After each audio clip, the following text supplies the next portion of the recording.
بتقول والله ده انا ست متجوزه وعندي اولاد وبنتي متجوزه وعندي حفيد وليا اصدقاء، فلو انا ساحره الناس كانت هتخاف مني. منطق برضو يا ست ليلى. السلام عليكم ورحمه الله وبركاته، اهلا وسهلا بيكم. بيقولوا ان ياسمين عبد العزيز اتطلقت من احمد العوضي، لا حول ولا قوه الا بالله. وبعدين طبعا كل وسائل الاعلام بتتكلم، ومن ضمنهم المذيع المصري سابقا، المصري السعودي او السعودي المصري حاليا، عمرو اديب. وعمرو اديب ما قالش الخبر كده ومر مرور الكرام، لا، ده جاب واحده اسمها ليلى عبد اللطيف. ايه علاقتها بالموضوع ده؟ قال لك اصل ليلى دي تنبأت ان الطلاق ده هيحصل. بيقول لها يعني ايه موضوع التوقعات دي؟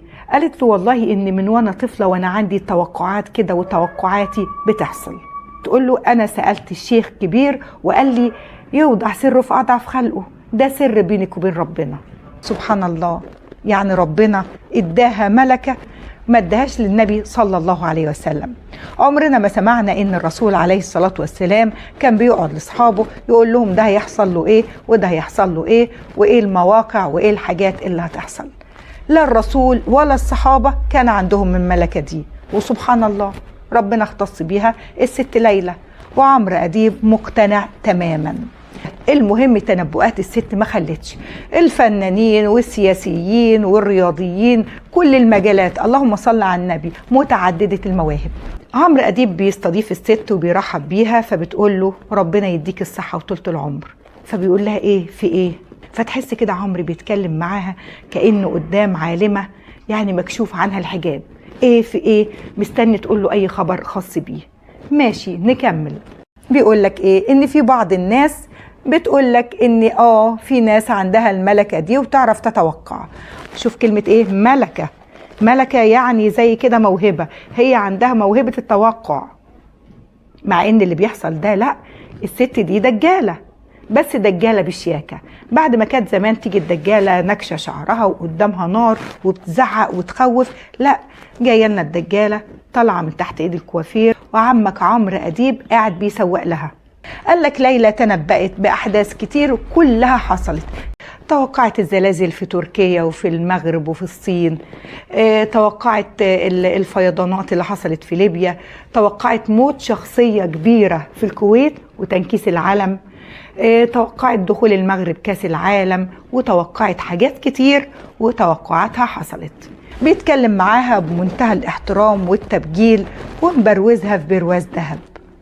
هو ده عمرو لما يحب يقنعنا بحاجة يتكلم عنها بمنتهى الاحترام والتقديس، يحطه في برواز ذهب. لكن لما يكون في حد عاوز يحط عليه ويهينه، يبدأ بقى في شغل التلقيح والكلام اللي انتوا عارفينه ويمسح بيه البلاط. ماشي يا عمرو، بس اللي انت بتعمله ده بتضرب العقيدة في مقتل، لان ده سحر. وبيقول لها والله يعني انتي ادينا فكرة بقى عن نشأتك. فبتقول له انا والدي شيخ ازهري. فعمرو اديب خاف حد يكون من المستمعين والمشاهدين ما خدش باله، فيقول لها شيخ ازهري عشان يأكد اهو الست دي طالعة من بيت ازهري. هي بتكمل انها مامتها لبنانية وباباها توفى وهي عندها 8 سنين وتربت في ملجأ لحد سن 20 سنة. الله ينتقم منك يا عمرو.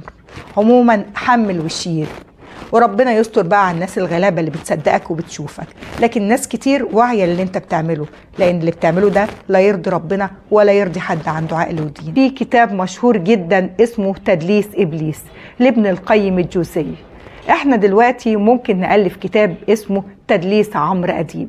يا رب الكلام يكون دخل عقلكم وقلبكم، يا رب تكونوا عملتوا لايك سبسكرايب للقناة، وإلى أن نلتقي في لقاء آخر إن شاء الله، والسلام عليكم ورحمة الله وبركاته.